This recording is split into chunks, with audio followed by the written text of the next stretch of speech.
kisah seorang munafik di zaman Nabiullah Musa alaihi salatu wassalam, Qissatu As-Samiri.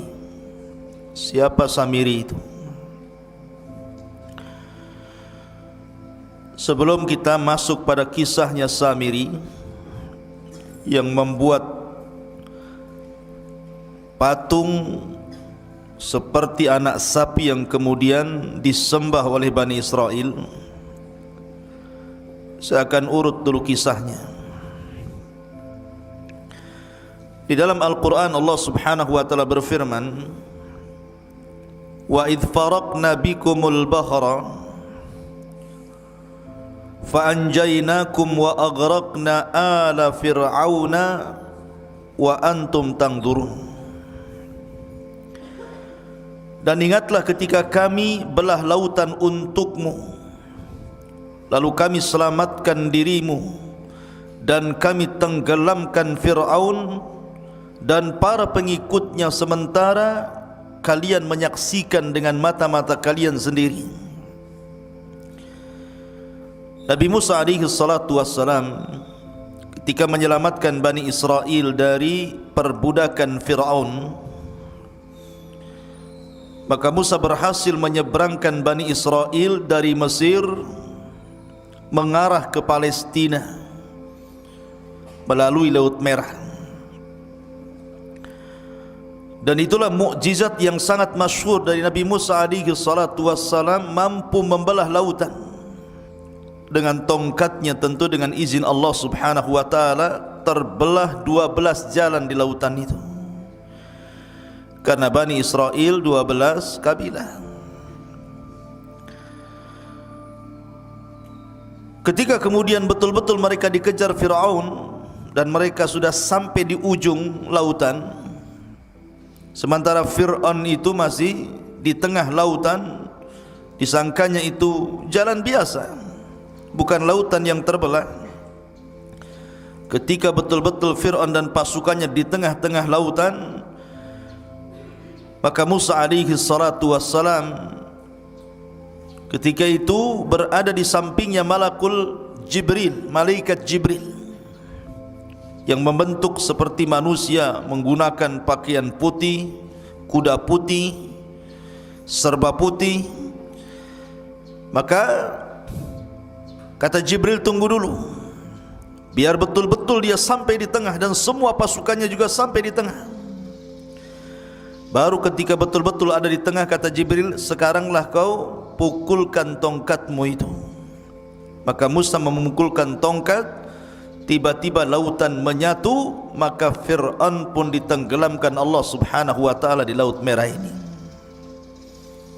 Dan Allah abadikan jasadnya, artinya ditemukan jasadnya.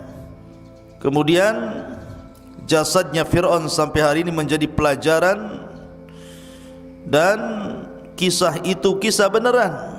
Kalau anda ingin atau antum semuanya ingin melihat jasad Fir'aun, datang ke Mesir sana. Sana ada jasadnya Fir'aun. Lah, intinya bahwa Bani Israel diselamatkan, ini nikmat Allah Azza wa Jalla, diselamatkan dari kematian. Ma'asyiral muslimin yang dimuliakan Allah Azza wa Jalla, setelah itu berangkatlah Bani Israel dibawa oleh Nabi Musa alaihi salatu wassalam menuju arah Palestina. Di tengah jalan rupanya mereka melewati sebuah perkampungan yang kampungnya itu nyembah berhala, sementara mereka sudah mentauhidkan Allah Azza wa Jalla, menyembah berhala. Tiba-tiba kemudian salah satu dari kaumnya Bani Israel ini mengatakan kepada Musa, ya Musa, ij'al lana ilahan kama lahum aliha. Wahai Musa, jadikanlah untuk kami banyak Tuhan lah, masa satu Tuhan saja? Maka Musa heran, sudah diberikan hidayah, menyaksikan ditenggelamkan Fir'aun, menyaksikan mukjizat yang banyak dari Musa, sudah mentauhidkan Allah, mau kufur.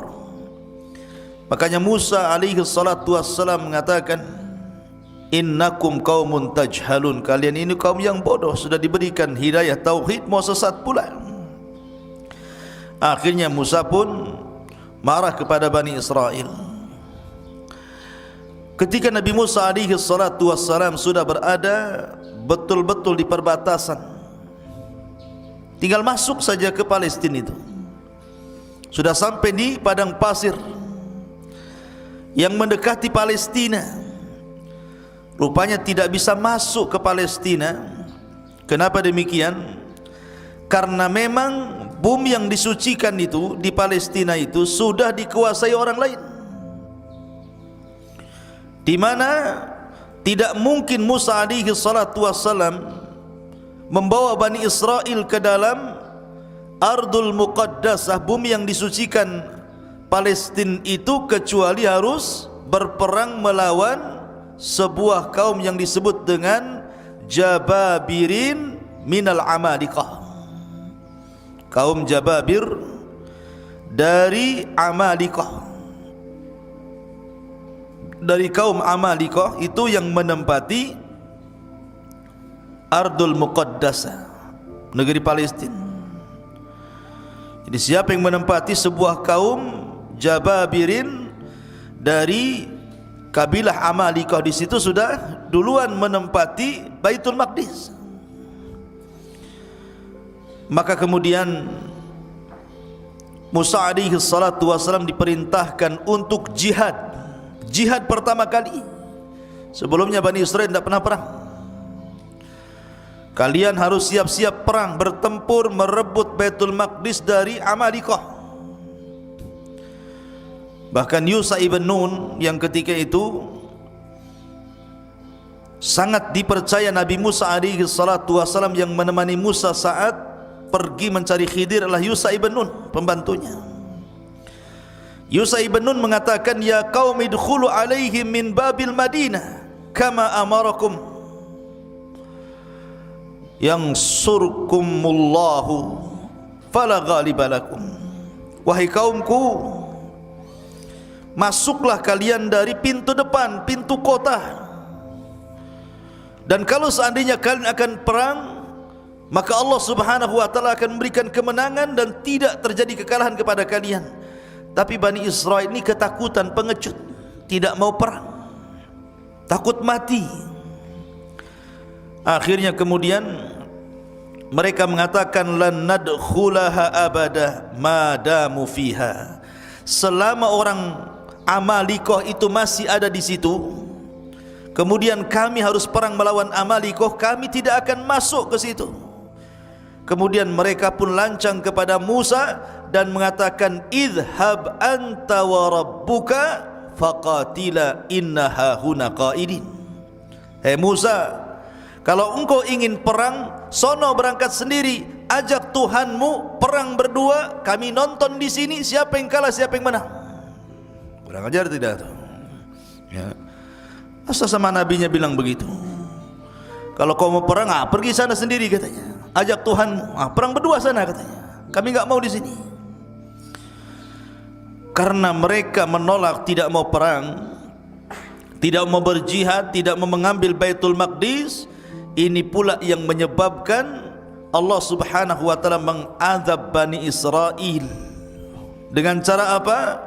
Akhirnya mereka tidak bisa keluar dari negeri itu, tersesat di padang pasir, tersesat di sebuah negeri yang disebut Ardut Tih namanya, negeri Tih,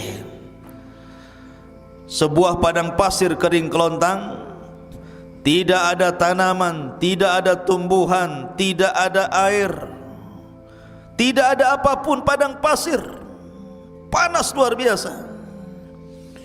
Diazab oleh Allah subhanahu wa ta'ala, tidak bisa keluar dari situ. Pergi kemana saja ujung-ujungnya ke situ juga. Kayak orang melinglung, kayak orang bingung. Lebih-lebih kemudian padang pasir itu saya katakan tadi, tidak ada tumbuhan, tidak ada tanaman, tidak ada pepohonan, tidak ada burung, tidak ada apapun. Betul-betul kering kelontang, panas terik luar biasa. Mereka tidak bisa keluar dari situ.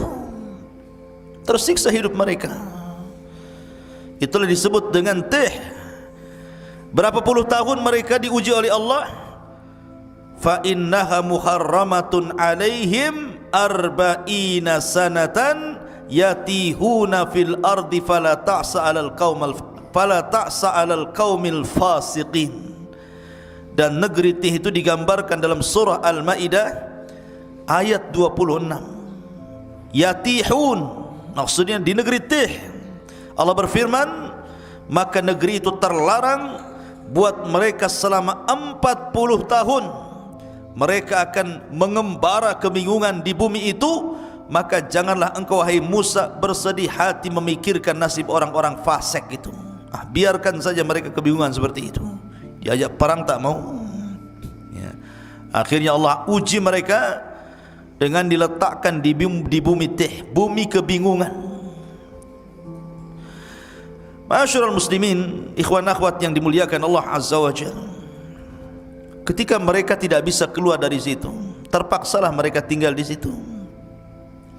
Dengan panas terik yang luar biasa, dengan kelaparan karena susah cari makanan. Apa yang mau dicari makanan? Binatang buruan pun tidak ada, dedaunan yang akan dimakan pun tidak ada, apalagi buah-buahan. Namanya padang pasir kerang kelontang, apa yang mau dimakan? Masa makan pasir? Tak mungkin. Akhirnya kemudian ketika mereka lapar, mereka datang kepada Musa alaihi salatu wassalam. Ya Musa, kami lapar, kami pengen makan.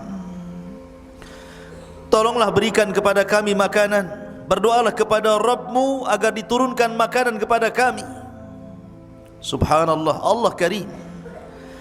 Nabi Musa alaihi salatu wassalam walaupun melihat Bani Israel sudah kurang ajar, su'ul adab namanya kepada nabinya, tetap saja Musa itu sabar. Laqad udhiya katsiran fasabara. Musa itu sudah banyak diuji oleh kaumnya tapi sabar. Akhirnya Allah janjikan kepada Bani Israel yang tersesat di Ardut Tih itu diberikan makanan. Kalau pagi diberikan makanan man, kalau sore hari diberikan makanan salwa. Manna was salwa. Apa itu manna dan apa itu salwa? Karena Allah Subhanahu wa taala berfirman tentang manna was salwa itu. Ada yang mengatakan bahwa manna itu sejenis madu. Sejenis madu yang bisa dimakan, rasanya kayak madu, bahkan lebih manis dibandingkan madu. Dan itu untuk makanan di pagi hari. Diberikan kepada mereka al-man. Adapun makanan di sore hari mereka akan diberikan salwa. Salwa itu sejenis burung, daging burung, kemudian diletakkan di tempat yang tinggi, tinggal diambil saja. Subhanallah ikhwan. Makanan pagi dan makanan sore itu, ketika terbit dan ketika tenggelam matahari itu, Allah mudahkan semuanya. Mereka tidak perlu cari lagi, tidak perlu lelah letih. Pokoknya mereka pagi hari lapar, tinggal diambil saja. Sudah ditentukan tempatnya, nanti tahu-tahu sudah ada saja manna itu tiap pagi. Dan juga burung-burung yang siap santap, tahu-tahu sudah ada saja di sore hari. Subhanallah, ini keajaiban. Tinggal ambil saja. Mau makan pagi sarapan, tinggal cari ambil, sudah ada man di situ. Kalau sudah sore mereka lapar, tinggal makan kemudian salwanya. Ini nikmat mana lagi, ikhwan? Makan enggak perlu nyari lagi, enggak perlu kerja, enggak perlu pontang-panting gitu ya. Enggak perlu menjadikan kepala di bawah kaki di atas. Ngapain pula kayak gitu ya? Tetapi Bani Israel ini kaum yang degil, ikhwan. Gimana enggak degil? Mereka mengatakan, wa id qultum ya Musa lan nasbiru ala ta'amin wahid fad'u lana rabbaka yukhrij lana mimma tumbitul ardu min baqliha wa qithaiha wa fumiha wa adasiha wa basaliha. Apa kata mereka? Sudah enak dikasih manna wa salwa, tinggal ngambil makan. Itu makanan lezat, makanan diberkahi, enak luar biasa. Mereka mengatakan, "Hai Musa, kami tidak sabar, tidak tahan dengan satu macam makanan ini aja, asyik salwa manna, salwa manna." Cobalah, kata Bani Israel, mohonkanlah untuk kami kepada Tuhan wahai Musa, agar dia mengeluarkan bagi kami dari bumi ini tumbuh-tumbuhan, yaitu sayur-sayuran, ketimun, bawang putih, kacang adas, bawang merah. Cobalah yang lain, yang seperti ini nih, maunya itu bawang-bawang, sayur-sayur, sayur bayam, sayur kangkung, bayam duri kan itu. Maunya itu yang gitulah. Manna wasalma kami bosan katanya. Lihat bagaimana orang-orang Bani Israel ini aneh. Allah sudah berikan makanan terbaik, mau pula makanan-makanan yang rendah-rendahan. Makanya Musa mengatakan kepada Bani Israel, qala atastabdiluna alladhi huwa adna billadhi huwa khair ihbitu misra. Kata Musa alaihi salatu wassalam, kenapa kalian mengganti makanan baik dengan makanan yang rendah? Itu rendah itu. Bawang merah, bawang putih, sayur-sayur itu makanan rendah. Kau bisa datang kemana saja ada itu. Kenapa harus minta kepadaku? Tapi mana salwa ini tidak bisa dicari, karena itu makanan dari Allah subhanahu wa ta'ala langsung. Tapi kalau hanya bawang putih, bawang merah, kacang-kacangan, sayur-sayuran, kau tinggal pergi ke mana daerah di situ. Misron di sini bukan Mesir, tapi daerah mana saja itu mudah dicari. Kenapa pula kemudian kalian tidak mau memakan manna wassalwa lagi? Ihbitu misran fa inna lakum ma sa'altum. Pergilah kau ke sebuah desa atau kota atau daerah, pasti kamu akan memperoleh apa yang kalian minta. Sebab ini Allah mengatakan, dzuribat alaihimudz dzillatu wal maskanatu wa ba'u bighadabim minallah. Maka ditimpakanlah kepada mereka nista dan kehinaan, serta mereka mendapatkan kemurkaan dari Allah subhanahu wa ta'ala. Ketika mereka kehausan, mereka datang kepada Musa, "Ya Musa, kami haus, air sedikit, ini rebutan banyak orang nih." Maka Allah subhanahu wa ta'ala firmankan, "Wa idistasqa Musa liqaumihi faqul nadrib bi asaqal hajar fanfajarat min husnata asyrata ainan." Dan ingatlah ketika Musa memohon air untuk kaumnya, lalu kami berfirman, pukulkanlah tongkatmu pada batu itu, niscaya akan memancarkan padanya 12 mata air.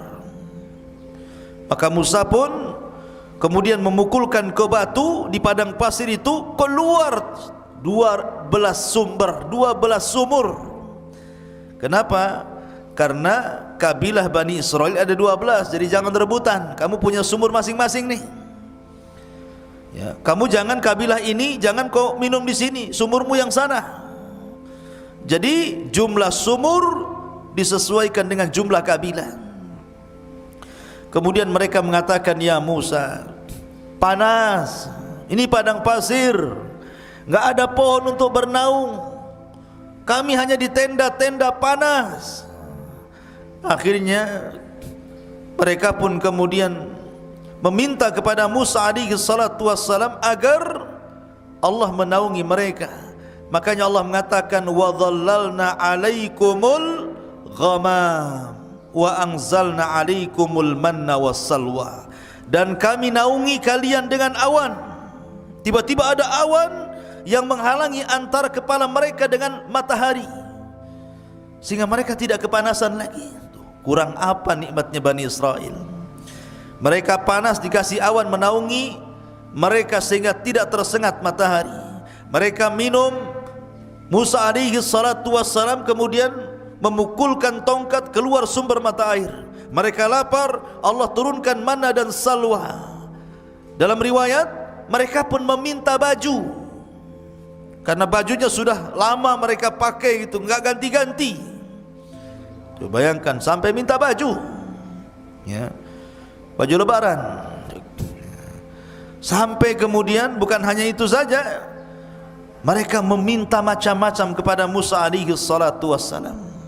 Tapi Musa itu memang nabi yang sabar untuk mengobati Bani Israel. Intinya di bumi Tih ini mereka kesulitan. Lah setelah segala nikmat yang Allah anugerahkan di bumi Tih ini dari silah Musa, karena lama, itu kan ujian bagi mereka selama 40 tahun. Musa tidak mungkin membiarkan mereka seperti itu. Musa harus membuat undang-undang, yang mana undang-undang ini bisa menertibkan kehidupan mereka. Maka Musa pun meminta kepada Allah untuk diturunkan undang-undang kepada mereka. Maka Allah janji untuk menurunkan Taurat kepada Musa asal Musa berangkat ke bukit yang disucikan Allah Azza wa Jalla, Bukit Tur, Bukit Sainah.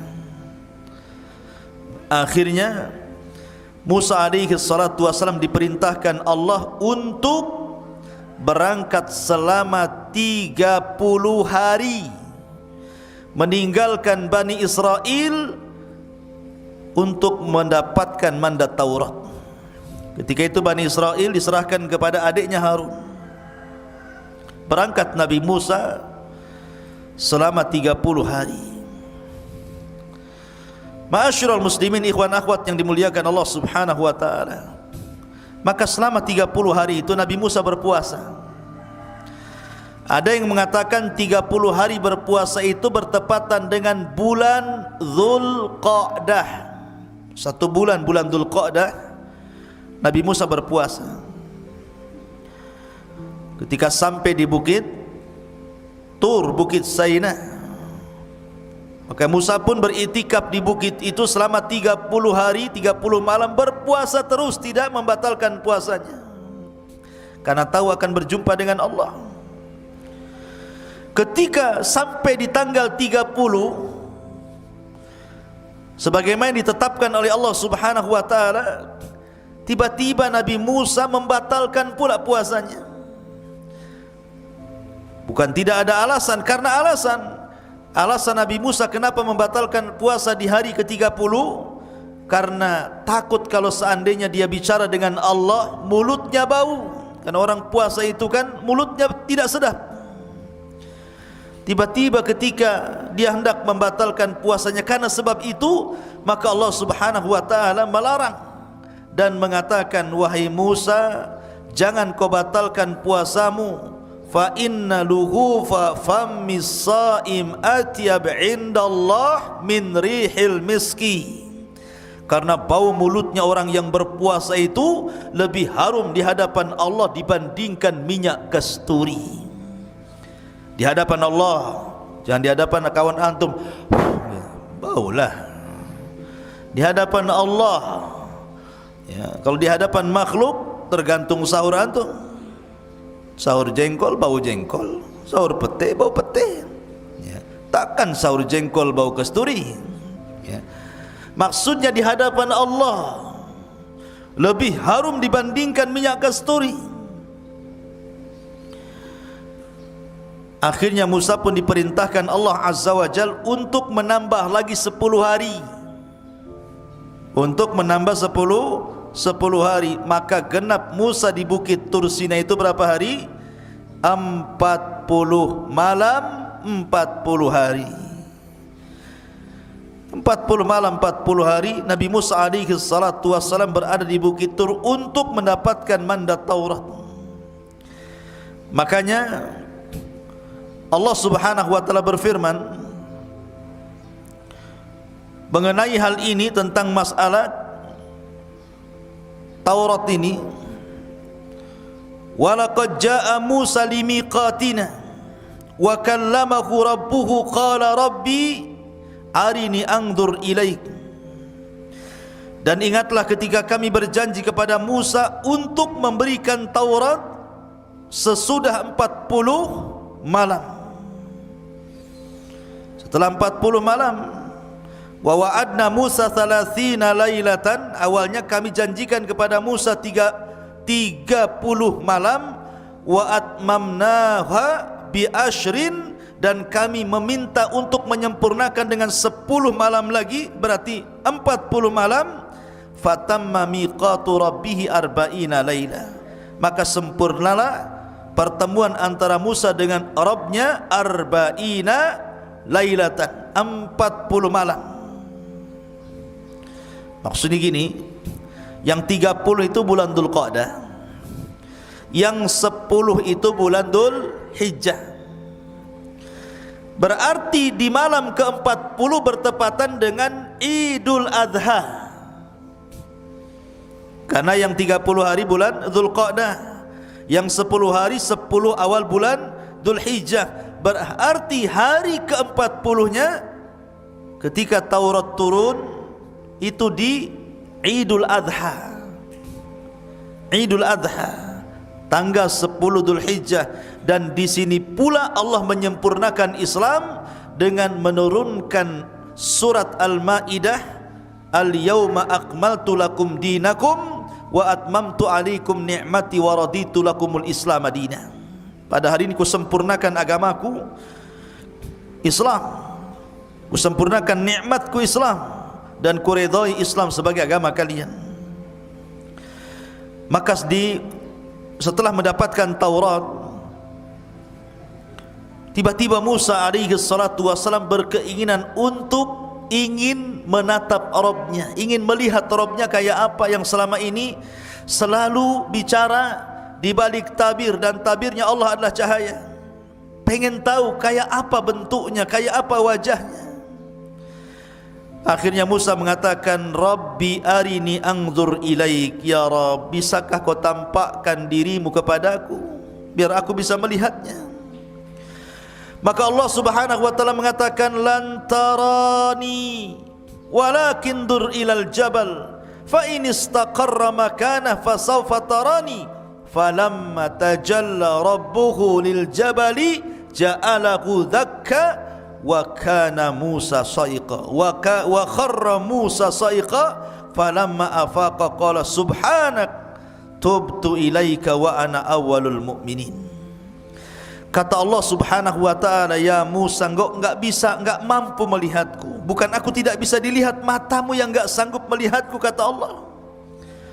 Akan tetapi kalau kau enggak yakin, lihatlah bukit yang penuh dengan batu itu, Bukit Tur Sina ini. Kalau aku menampakkan diriku kepada bukit itu dan bukit tidak bergerak dari tempatnya, kau akan melihatku. Tapi kalau sebaliknya, bukit itu hancur karena melihatku, maka selamanya kau tidak bisa melihatku. Falamma tajalla rabbuhu, ketika Rabbnya menampakkan diri lil jabali, kepada gunung, apa yang terjadi? Ja'alahu dzakka, tiba-tiba gunung gempa, hancur, lebur, berantakan. Wa kharra Musa sa'iqa, Musa terpental kemudian pingsan. Tiba-tiba Musa mengatakan, tubtu ilaika, aku tobat kepadamu ya Rabb. Falamma afaq, ketika dia sadar dari pingsannya, tubtu ilaik, aku tobat kepadamu ya Rabb. Wa ana awwalul mu'minin, aku beriman, tidak perlu kau tampakkan zatmu kepada aku, katanya. Lihat, dari sini menunjukkan bahwa Tuhan kita Allah tidak akan pernah terlihat di dunia. Kalau ada orang mimpi ketemu Allah, dustakan kemimpiannya. Oh, semalam saya bermimpi. Ya, ada apa? Ketemu Allah, dusta kau. Itu aja. Karena dulu ada di Batam ini, orang ngaku-ngaku bisa melihat Allah di air yang dalam baskom. Jadi ada ajaran sesat di Batam dulu, kalau anda ingin melihat Allah, bayar 500.000. Masuk ke kamar, di situ ada baskom diisi air, entah komat kamit waswesnya apa gitu kan. Kemudian suruh dilihat, kau lihat situ, nanti kau akan melihat Allah di situ, katanya. Ya, sampai anjing mencret pun nengok gitu, mana bisa? Nggak mungkin dilihat Allah itu. Ya, nengok aja air, nggak mungkin ada Allah. Allah tidak bisa dilihat. Jangan lagi kita. Nabi Musa alaihi salatu wassalam saja minta ditampakkan, Allah tidak sanggup. gunung saja bisa hancur. Kalau seandainya Allah tampak dalam genangan itu, bisa hancur wajah kalian kan gitu, terbakar. Kalau sampai tabir Allah dibuka dari zatnya, terbakar syubuhatul ar, satu bumi bisa terbakar ikhwan. Cemana pula kemudian sok-sokan bisa melihat Allah, penipu ya. Ma'asyiral muslimin yang dimuliakan Allah Azza wa Jalla. Lah akhirnya kemudian Musa pun sebelum pulang diberitahu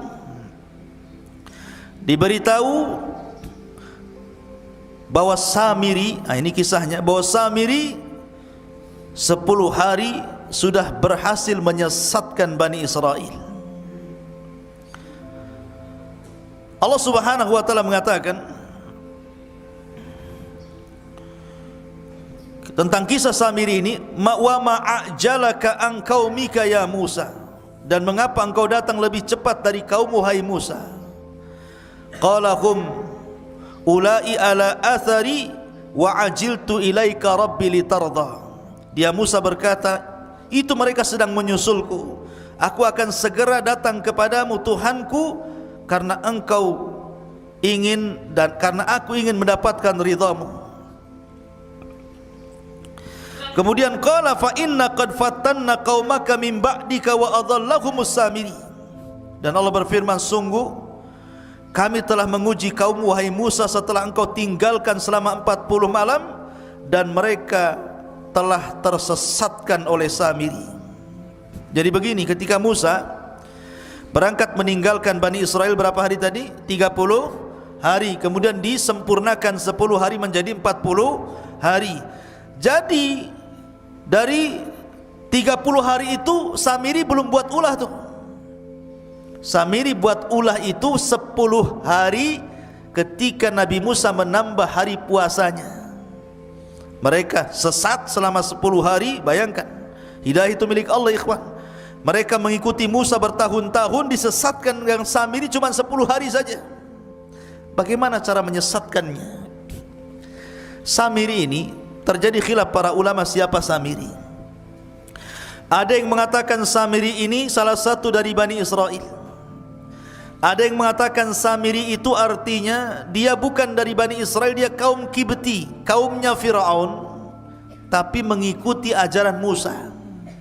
Pura-pura munafik, mengikuti ajaran Musa, kemudian ikut di belakang Nabi Musa. Lah ketika Musa menyeberangi lautan, nih Bani Israel ini, mereka berat membawa emas-emas orang-orangnya Fir'aun.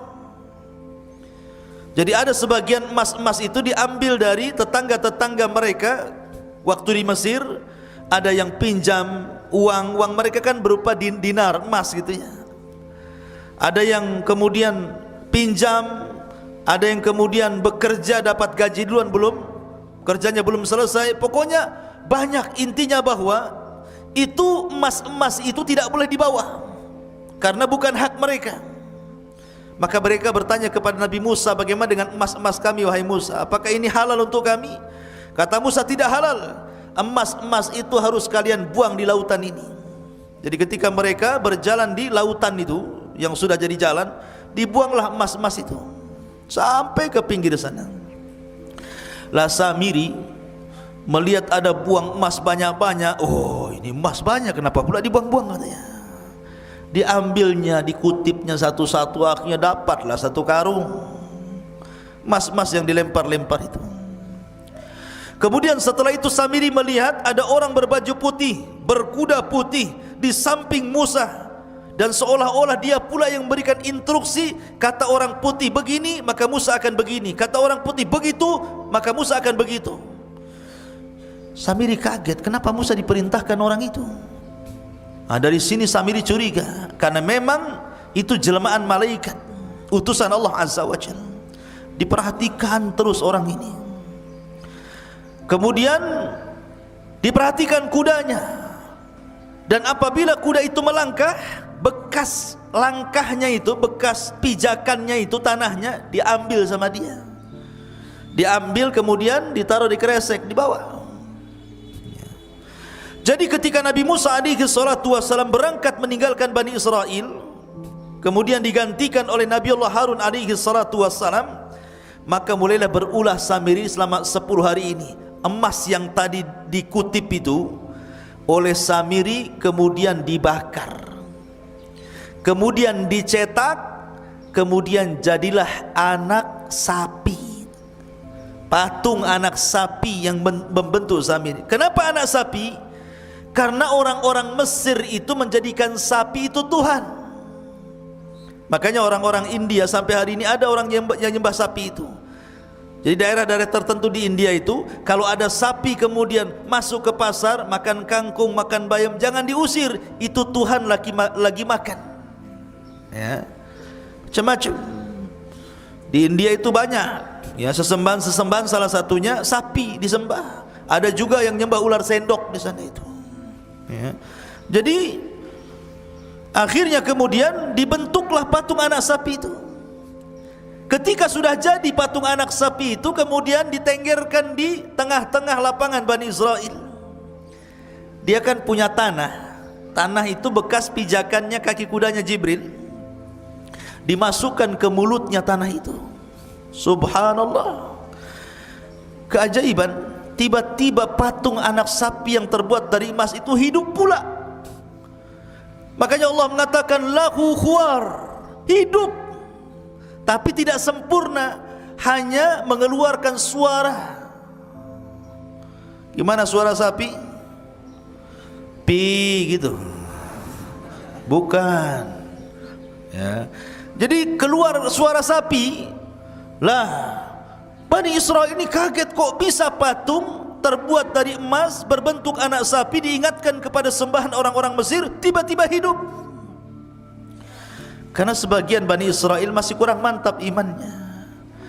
Kata Samiri kepada Bani Israel, lihat, ini Tuhan kita, anak sapi ini Tuhan kita, buktinya dia bisa bicara katanya.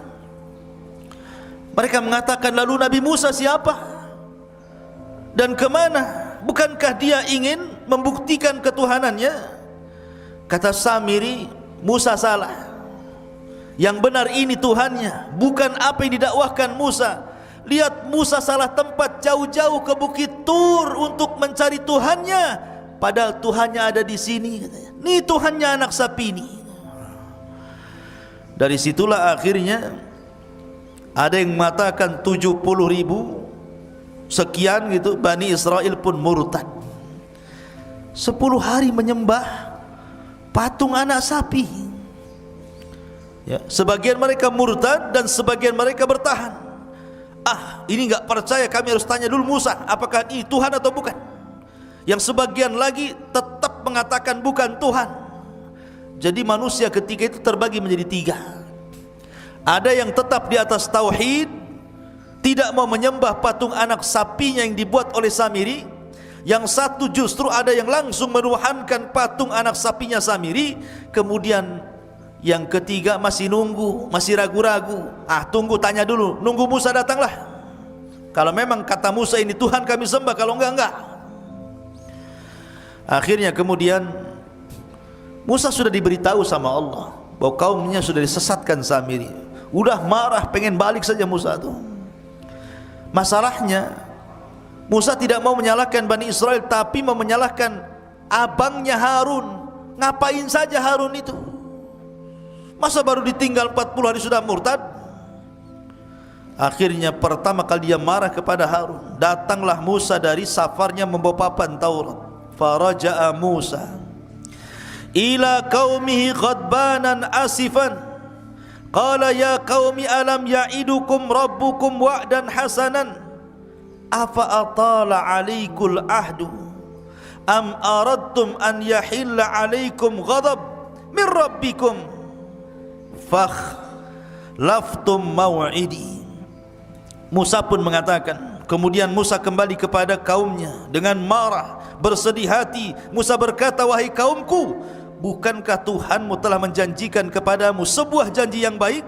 Apakah terlalu lama masa perjanjian itu bagi kalian? Atau kalian hendak agar kemurkaan Tuhan menimpa kalian? Mengapa kalian melanggar perjanjian denganku? Kemudian mereka mengatakan, qalu ma akhlafna mau'idaka bimalkina walakin hammalna auzaran min zinatil qaumi faqadhafnaha fakadzalika alqas Samiri. Mereka mengatakan, kami tidak melanggar perjanjian wahai Musa dengan kemauan kami sendiri, tetapi kami harus membawa beban berat dari perhiasan kaum Fir'aun, kemudian kami lemparkan ke dalam api itu, dan demikian pula Samiri melemparkannya. Maka datanglah Musa kepada siapa? Kepada Harun. Ketika sampai saja depan Harun, langsung dijambak janggutnya, ditari kepalanya. Gini dah, gitu, betul kan? Jadi dijambak rambutnya, ditari janggutnya, begitu. Musa itu Harun abangnya, kakaknya. Saking marahnya, pegang kepala, pegang jenggot, ditarik ke depan. Apa katanya Musa alaihi salatu wassalam kepada Harun? Mereka mengatakan, kenapa kau sesatkan Bani Israel, kata Musa. Maka Harun ini kan orangnya lembut, beda dengan Musa. Makanya Bani Israel tidak takut dengan Harun, hanya takut dengan Musa. Makanya Harun mengatakan, ya ibna la ta'khud bi lihyati wala bi ra'si, inni khashitu an taqula farraqtu baina Bani Israel wa lam tarkub qawli. Harun mengatakan, wahai putra ibuku, maksudnya Musa, janganlah engkau pegang janggutku, jangan pula kau pegang kepalaku, lepaskan. Aku sungguh khawatir engkau akan berkata kepadaku, engkau telah memecah belah Bani Israel dan engkau tidak memelihara amanahku. Artinya aku sudah berusaha menarik mereka ke dalam tauhid, tapi mereka ngeyel, degil. Macam mana harus aku lakukan? Mereka hanya takut kepadamu dan tidak takut kepadaku. Akhirnya ketika datang Samiri, Samiri pula menyesatkannya. Maka akhirnya dilepaslah Harun, kemudian mencari Samiri. Datangkan Samiri kepadaku. Maka datanglah Samiri, dihadapkan kepada Musa. Marah Musa. Kata Musa, qala fama khatbuka ya Samiri. Hei Samiri, apa yang mendorongmu melakukan seperti itu? Kenapa kau sesatkan Bani Israel? Kata Samiri, qala basartu bima lam yabsuru bi faqabadtu qabdatan min atharir rasul fanabadtuha wa kadzalika sawwalat nafsi. Dengan entengnya Samiri mengatakan, aku mengetahui sesuatu yang tidak mereka ketahui, hai Musa, dan aku ambil segenggam tanah dari jejak Rasul, maksudnya Jibril, kakinya kudanya Jibril, lalu aku melemparkannya ke dalam api yang di situ sedang dicetak anak sapi Samiri. Demikianlah nafsuku yang memerintahkanku. Jadi ketika Musa, siapa atas perintah siapa kau lakukan itu, kata Musa, maka Samiri dengan tenang mengatakan, nafsuku yang memerintahkan. Subhanallah, dengan entengnya. Akhirnya kemudian Musa pun marah. Maka sebagai hukumannya, Nabi Musa alaihi salatu wasallam berdoa kepada Allah agar Samiri tidak boleh mendatangi manusia, dan manusia tidak mungkin mendatangi Samiri. Dia akan hidup sendiri selamanya. Ya, itu sebagai hukumannya, akan hidup sendiri. Manusia tidak bisa bicara, dia pun tidak bisa bicara dengan manusia. Tetapi memang Al-Quran dan Sunnah tidak menjelaskan kematiannya, karena Samiri habis itu diusir oleh Musa dan tidak diperkenankan untuk hidup di zaman di lingkungan Bani Israel. Sehingga ada yang menyangka bahwa Samiri adalah Dajjal di akhir zaman. Tapi kita katakan Dajjal bukan Samiri, dan Samiri bukan Dajjal. Dajjal lain orangnya, Samiri pun lain orangnya. Ya. Intinya bahwa Nabi Musa alaihi salatu wasallam kemudian mengadab Samiri dengan cara berdoa kepada Allah agar dia tidak bisa ditemui manusia dan dia tidak bisa menemui manusia, sendiri hidupnya. Kemudian melihat Nabi Musa marah, maka mereka disuruh bertobat. Bani Israel yang menyembah patung anak sapi itu suruh tobat. Tiba-tiba kemudian diilhamkan kepada mereka untuk mengucapkan la illam yarhamna rabbuna wa yaghfir lana lanakunanna minal khasirin. Kalau Rabb kami tidak merahmati kami dan tidak mengampuni dosa-dosa kami, kami termasuk orang rugi. Terus itu yang dibicarakan oleh orang-orang yang nyembah patung itu. Masalahnya Musa mengatakan, aku datang sudah bawa papan Taurat ini, dan isi papan ini kalau sampai ada orang musyrik seperti kalian, hukumannya adalah saling bunuh-bunuhan. Kalian harus pulang, ambil bawa pisau dapur, tusuk-tusuk kalian, saling tusuk di antara kalian, saling bunuh di antara kalian. Itu tobatnya.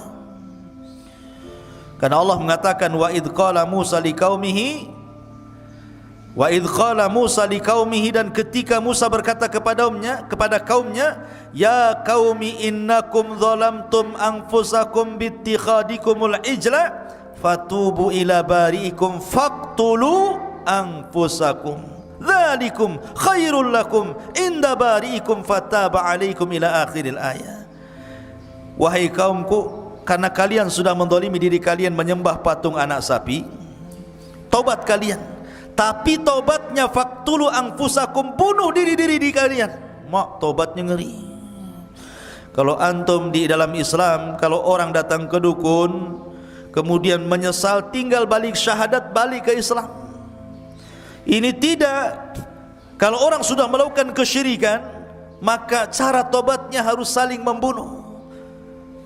Anda bawa pisau dapur, saya bawa gergaji, bawa peranglah sampai mati, sampai dua-duanya mati. Dan itu lebih baik. Sebab kalau mereka menolak untuk saling membunuh, mereka pun akan mati juga.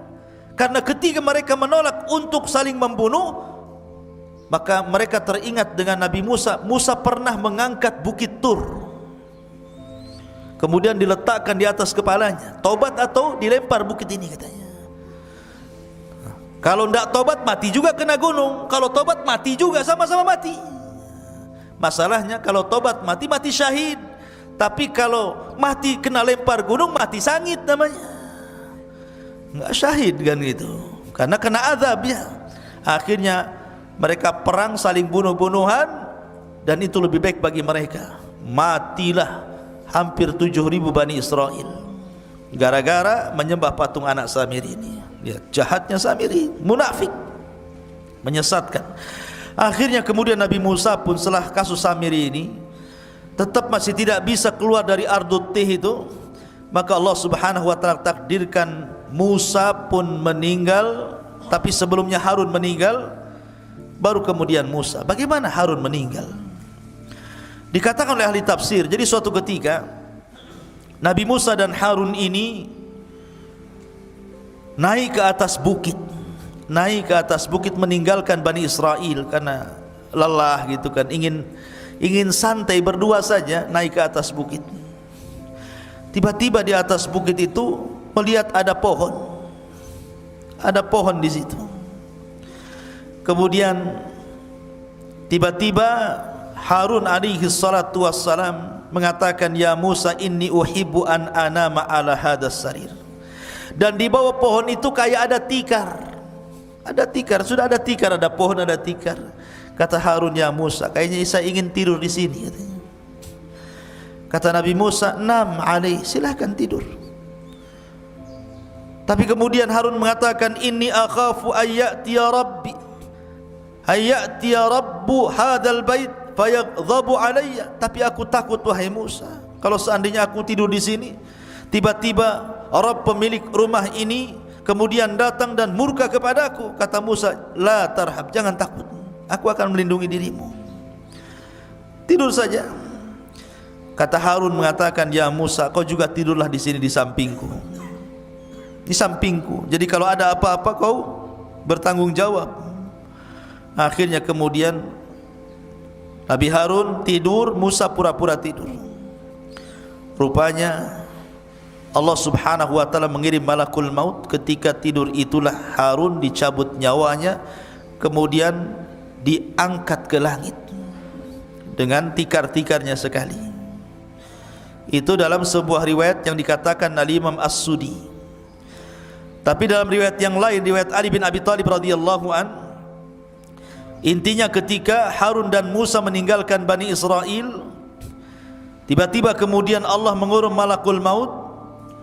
Kemudian malakul maut ini mencabut nyawa Harun. Kemudian akhirnya malaikat ini membawa jasadnya, kemudian menguburkannya entah di mana, tidak ada yang tahu. Musa pun sedih, kemudian kembali menemui Bani Israel. Harusnya saat kesedihan ini dihibur, malah dituduh pula dia yang membunuh Nabi Harun. Ya bayangkan, Bani Israel marah kepada Musa, kau bunuh Harun ya katanya. Karena Harun itu Nabi yang dicintai Bani Israel, orangnya lembut, maka dicintai, disukai Bani Israel. Kalau Musa itu orangnya keras, ditakuti Bani Israel. Jadi ketika berdua jalan ke bukit, kau pulang sendirian, tiba-tiba Harun tidak ada. Akhirnya mereka marah kepada Musa, aqaltalta Haruna ya Musa, kenapa kau bunuh Harun wahai Musa? Kata Musa, saya tidak bunuh Harun, dia meninggal. Akhirnya Musa pun berdoa kepada Allah agar dibuktikan jasadnya bahwa dia tidak membunuhnya. Akhirnya kemudian jasadnya diperlihatkan kepada Bani Israel. Baru Bani Israel yakin bahwa Musa tidak membunuh Harun. Memang sudah ajalnya. Dan setelah kemudian Harun meninggal dunia, giliran Musa. Tapi kisah meninggalnya Nabi Musa ini unik masalahnya. Disebutkan dalam hadis Abu Hurairah radhiyallahu an, Rasul yang mengatakan, jaa malakul maut, datang malaikat maut, ila Musa ibn Imran, menuju Musa ibn Imran. Faqala lahu, dan dia pun berkata kepadanya, aku utusan Rabbmu, dan engkau sudah saatnya harus meninggal wahai Musa. Marah Musa kepada malakul maut. Falattama Musa alaihi salatu wassalam aina malakil mauti fafaqaha. Tiba-tiba Musa menampar wajah malaikat maut, keluar kedua matanya. Coba malaikat maut ditampar sama Musa sampai keluar kedua matanya. Dia bilang, kau mau nyawut nyawaku ya? Tampar akhirnya. Dia tidak tahu kalau itu betul-betul malakul maut, utusan Allah masalahnya. Hadis ini sahih. Maka akhirnya kemudian dikembalikan lagi kedua matanya, kemudian pergi lagi, terbang lagi menemui Allah Azza wa Jal, dan mengatakan, ya Rabb, Musa tidak mau dicabut, malah aku pula ditampar dia katanya. Maka akhirnya Allah mengatakan, sudah, berangkat lagi kau Musa, aku yang utus engkau. Katakan kepada Musa, saatnya dia meninggal, usia dia sudah selesai. Maka faraja'a malakul maut, maka malakul maut kembali lagi menemui Musa alaihi salatu wassalam dan mengatakan, innaka dan dia mengatakan kepada Musa, wahai Musa, sesungguhnya aku diutus oleh Allah Subhanahu wa taala untuk mencabut nyawamu. Akhirnya kemudian Musa pun karena ini tahu perintah Allah Subhanahu wa taala, maka dicabutlah nyawa Musa alaihi salatu wassalam, sementara Musa berada di negeri linglung, negeri Tih, tidak bisa keluar dari situ. Maka Harun dan Musa sama-sama meninggal di Ardut Tih ini. Lalu siapa yang meneruskan tongkat estafet dakwah Musa? Pembantunya yang kemudian menjadi nabi, namanya Yusa ibn Nun. Yusa ibn Nun yang diberikan mukjizat oleh Allah, bisa menahan matahari.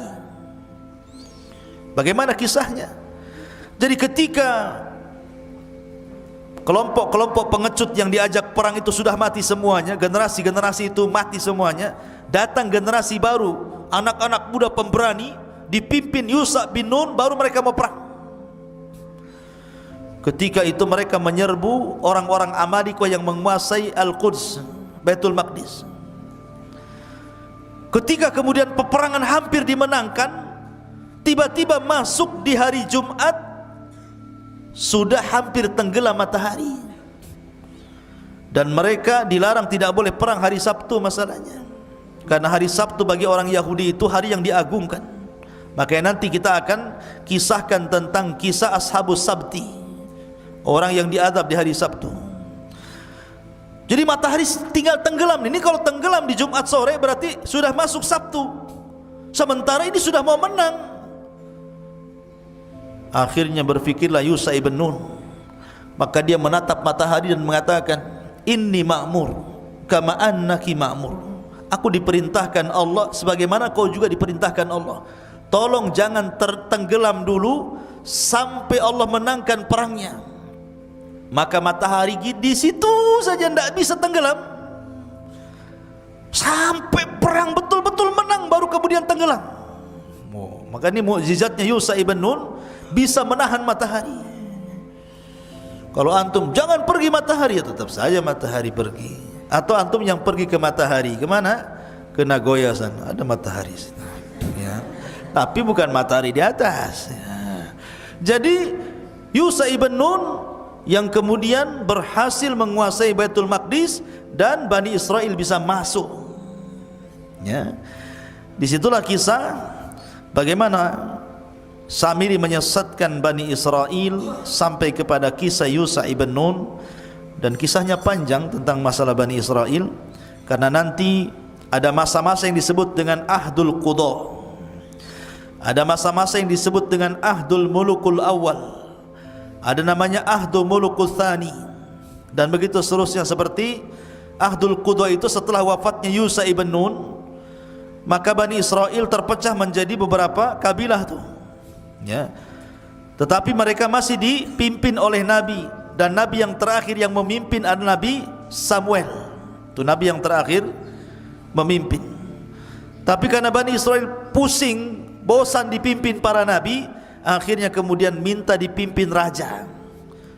Maka raja yang pertama yang dipilihkan Samuel atas izin Allah adalah rajanya Talut, yang kemudian melawan Jalut. Di antara tentara Talut ada Nabi Dawud, masih kecil. Ketika melawan Jalut, Jalut ini kan orangnya besar, tentaranya banyak. Talut ini orangnya kecil tapi kuat, tentaranya sedikit. Hanya 314 orang sisa dari sekian ribu melawan ribuan tentara Jalut. Ketika sebelum perang, di masa itu kan ada sistem mubarazah. Orang kalau sebelum perang zaman dulu itu adu tanding dulu, mana jagoanmu, nih jagoan gua. Kemudian bertarung sampai mati. Akhirnya Jalut sendiri yang maju dan mengatakan, siapa yang bisa mengalahkan saya? Tentara Talut tidak ada yang berani. Siapa yang berani sama Jalut? Rupanya Nabi Dawud pula yang masih kecil dari sekian pasukan, dialah pasukan yang paling kecil, yang paling muda. Berani pula Dawud ini. Dawud ini orang miskin, kerjanya mengembala kambing, biasa ngelempar anjing dengan batu. Jadi kalau dia lempar anjing dengan batu itu sampai mati anjing itu dilempar batu, dan selalu tidak meleset ya. Nah, kalau ada anjing lempar antum sini. Jadi ketika kemudian dia maju melawan Jalut, ini batu sudah ada beberapa di tangannya nih. Ketika betul-betul berhadapan, tidak bergulat Daud, dilempar aja batu kepalanya, pecah kepalanya, mati itu Jalut tuh. Ketika mati Jalut, dilempar batu kerikil sama Nabi Dawud, maka pasukan Talut merasa bangga akhirnya karena pimpinannya dah mati. Tunggang langgang, menanglah pasukan Talut. Dinikahkanlah Dawud dengan putrinya. Ketika Talut meninggal, maka dialah yang jadi raja. Kemudian Daud meninggal dunia, kemudian diwariskan kepada Sulaiman. Dia pula yang jadi raja. Lah, inilah raja dan raja plus nabi. Itu cuma dua di Bani Israel, Nabi Dawud dan juga Sulaiman. Dia raja plus nabi. Sulaiman juga raja plus nabi. Tapi setelah Sulaiman sudah kacau, sudah lain lagi. Banyak perselisihan Bani Israel yang akhirnya kemudian dihinakan Allah sampai dijajah oleh bangsa-bangsa. Terakhir mereka kemudian dibantai oleh tentara Bukhtun Nasr sampai diperbudak kembali sama seperti di zaman Fir'aun. Itu banyak kisahnya tentang masalah ini, nanti akan sampai juga, sabar aja. Taib, ini diantara kisah tentang Samiri.